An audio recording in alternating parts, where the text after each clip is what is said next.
ఖమ్మంలో residency job పరంగా అక్కడ సెటిల్ అయ్యాను. ఖమ్మంలో రైల్వే ఇంటి నుంచి వచ్చాను. ఈవినింగ్ 4 o'clock ఆ టైంకి ఫెల్ డౌన్ వాళ్ళు కమింగ్ ఫ్రమ్ వాష్రూమ్. సడన్లీ అప్పుడు హాస్పిటల్కి షిఫ్ట్ చేశారు. గైనకాలజిస్ట్కి వెళ్ళినప్పుడు she might have the HB of 4 or much lesser. చూస్తే చాలా పెయిన్గా ఉంది, take her to general physician అని చెప్పారు. నియర్ బై జనరల్ ఫిజిషియన్ దగ్గర వెళ్ళాము. వెళ్ళి అక్కడ హెచ్బీ చెక్ చేసినప్పుడు ఇట్ వాస్ 3.7 అండ్ ఇమీడియట్గా బ్లడ్ ట్రాన్స్ఫ్యూషన్ స్టార్ట్ చేసి 4 బ్లడ్ ట్రాన్స్ఫ్యూషన్స్ అయ్యాయి. అక్కడ గైనిక్ డాక్టర్తో మాట్లాడినప్పుడు ఇంత బ్లడ్ లాస్ అవుతుంది, ఇంకా బ్లడ్ లాస్ అయినప్పుడు we can't save you, hysterectomy is the only option అని చెప్పారు. చెప్పినప్పుడు ఐ వాజ్ సో అఫ్రైడ్. ఆ టైంలో ఈ డెసిషన్ తీసుకోలేకపోయాను. And I thought of coming to Hyderabad ఒక రెప్యూటెడ్ హాస్పిటల్లో మేము అడ్మిట్ అయ్యాము నైట్ టైము. అక్కడ వచ్చినప్పుడు బ్లీడింగ్ అలానే అవుతుంది. అక్కడ ఇంకా 4 to 6 ట్రాన్స్మిషన్స్ వరకు అయ్యాయి కంటిన్యూస్గా.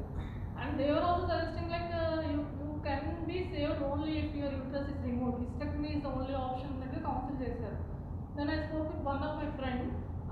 తనతో మాట్లాడినప్పుడు she said me about medical women and child care and she suggested doctor Pradyumna.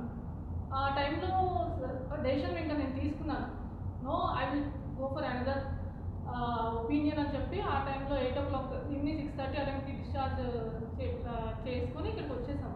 వచ్చినప్పుడు 8:30 అలా అయింది. ఇక్కడ వచ్చినప్పుడు అప్పుడు కూడా బ్లీడింగ్తోనే ఆన్ ఫ్లో బ్లడ్లోనే వచ్చాను నేను ఇక్కడికి. ఇక్కడ వచ్చినప్పుడు వెంటనే ఐసీయూకి షిఫ్ట్ చేశారు. నాట్ ఈవెన్ ఎమర్జెన్సీ, ఐసీయూలోనే మేడం వాళ్ళందరూ ఉన్నారు. 5 minutesలో మేడం కూడా అప్రోచ్ అయ్యారు.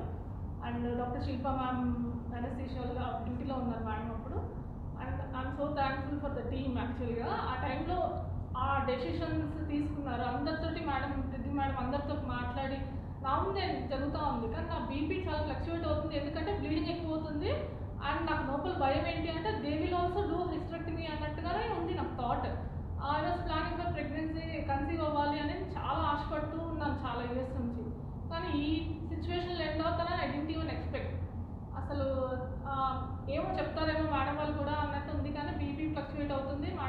మేడం కానీ సిస్టర్స్ కానీ అందరూ వచ్చి అసలు ఫస్ట్ నువ్వు కామ్గా ఉండాలి, నువ్వు కూల్గా ఉంటేనే we can go take the decision. నువ్వు ఇంకా టెన్షన్ పడితే ఇంకా బ్లీడింగ్ ఎక్కువ అవుతుంది and situation out of control అయ్యే ఛాన్స్ ఉంది, కాబట్టి నువ్వు కామ్గా ఉండాలంటే సరే అని నేను చాలా పీస్ఫుల్గా ఐ ఫెల్ట్ లైక్ హోమ్. చాలా పీస్ఫుల్గా I gave everything in to ma'am's hand and I slept for around 1.5 hours.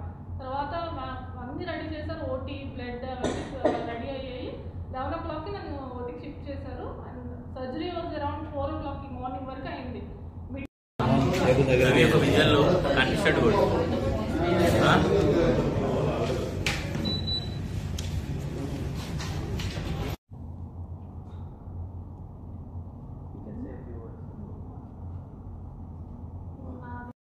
No, sir.